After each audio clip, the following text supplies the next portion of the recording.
Next question is from Andrew. If you and your wife are retired and have an SMSF, what happens when one of you dies? Can you keep the money in the self-managed super fund for the other person to still live off if you are the only person on the binding death nomination, or does it need to get paid out of the SMSF? Okay, this is an interesting one, and the answer, as you might expect, is it depends.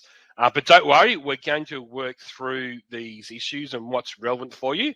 But really, in general, the answer here is it depends, and it depends on a number of factors. But let me take you through each of them to hopefully answer your question. First of all, death is the only event that requires benefits held in super to be paid out. It's what we call a compulsory cashing event. So on the death of a member, that results in the compulsory payment of that deceased member's benefits. And the way the super rules and laws are written, it says that deceased members' benefits must be cashed out of the super system as soon as is practicable following the member's death. So on death, our benefits must be cashed from super.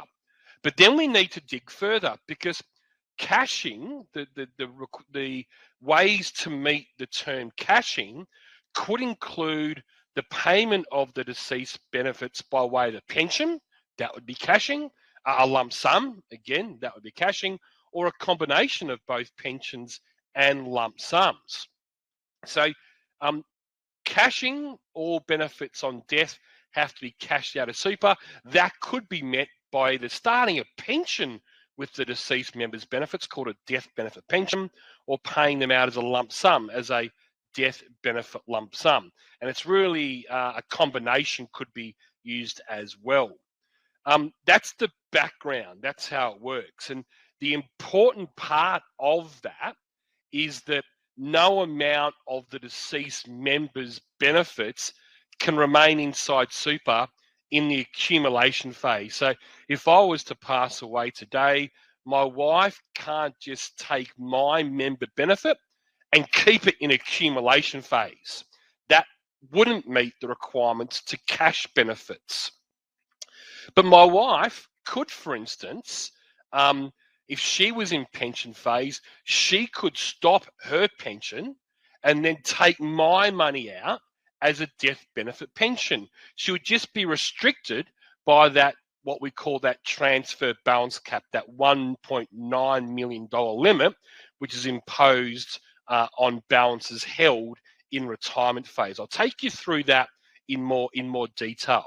So I mentioned the transfer balance cap. That's the limit on the amounts that can be moved into retirement phase, or the amounts that can be used to start a pension where those earnings are tax-free. And the current cap is $1.9 million. And that's assuming you haven't taken any retirement pensions in the past. Now, a death benefit on the passing of a member, their benefits can be paid as a death benefit in the form of a pension. So you don't have to take it as a lump sum if your trust deed of your SMSF, because you mentioned you had an SMSF, if your trust deed of your SMSF allows death benefit pensions, which I'm assuming it would, you could take the deceased spouse's balance as a death benefit pension.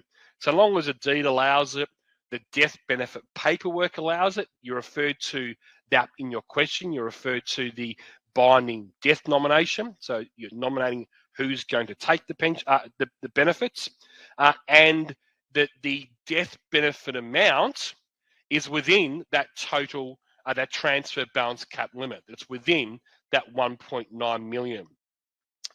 If any amount is above the 1.9 million, you're going to have to take it out as a lump sum, which I'll talk you through shortly.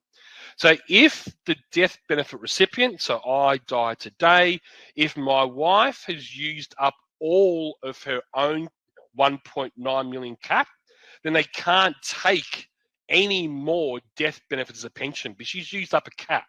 But what I mentioned before is she could commute, she could stop her own pension, and let's say that her pension was now 1.9 million, she could stop that, meaning that she could start a new death benefit pension with $1.9 million. What that would allow is her own benefits to remain in her accumulation account, but my benefits, the deceased member's death benefits, could then be paid to her as a death benefit pension.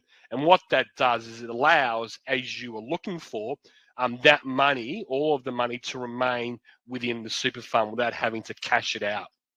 Let me just walk you through an example of this just to try and clarify some of those points. So we've got David, who's 67. He passes away on 1 June 2024, and his pension balance at that time was 1.7 million.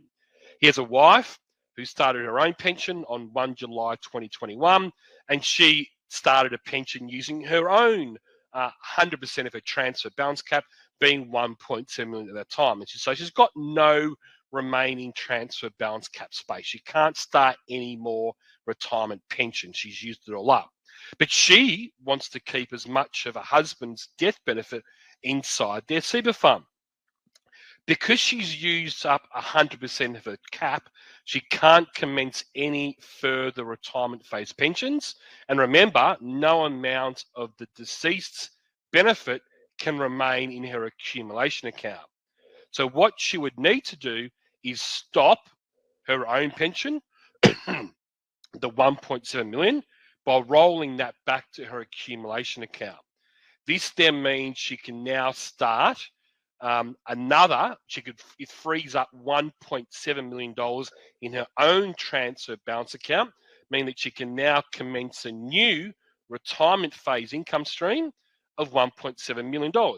What that would allow is for Sue to take David's death benefit of 1.7 million as a death benefit pension, and she keeps her own benefits in the fund in accumulation phase. So really that I think is exactly what you're asking, is can we keep the money in the fund? In that example, we can, because the balances line up. Now, what happens though if those balances don't line up? So in example 2, it's pretty much the same scenario. We've got David passes away, but he's got 2.7 million. He had some wonderful growth on his pension. His wife Sue, same thing, but she's got 1.7 million. So when David passes away, Sue commutes her own pension. She stops it. So she takes the current balance of 1.7, rolls it back to accumulation. It's her own money, so that can stay in accumulation, but it's freed up that $1.7 million that would allow her to take up to $1.7 million of the deceased husband's balance as a pension. So 1.7 million of David's 2.7 million could be used to start a death benefit pension. But the remaining $1 million of David's benefit has to be paid out from the fund as a lump sum death benefit. Because Sue can't take all of it, she hasn't got enough cap space to do that, the remaining amount can't stay in her accumulation account. The fund would have to pay out a $1 million lump sum death benefit. Now, this question that you've asked is a really, really good question, because these are the issues that SMSF trustees and members need to be thinking about, and well before that sort of event occurs. We've spoken at different webinars and in lots of articles on the website about trying to equal out those member accounts so you don't have this particular issue. But you need to plan for this in advance. What would have happened here for David and Sue if the only asset they had was, for instance, a $4 million property? It would probably require that property to be sold to fund the death benefit. And that might be at the worst possible time for the fund to do it. So when it comes to these sorts of issues, what we call these estate planning issues, it does need us to think years in advance on what we might do. If we're holding liquid assets and we're both within the caps, it might not be such an issue, but I would encourage you to have a look at the estate planning series. There's a whole series of articles on these particular issues, and especially around what happens after the death of an SMSF member. So again, jump on the website and have a look at some of those articles that cover those estate planning issues. I hope that answered your question.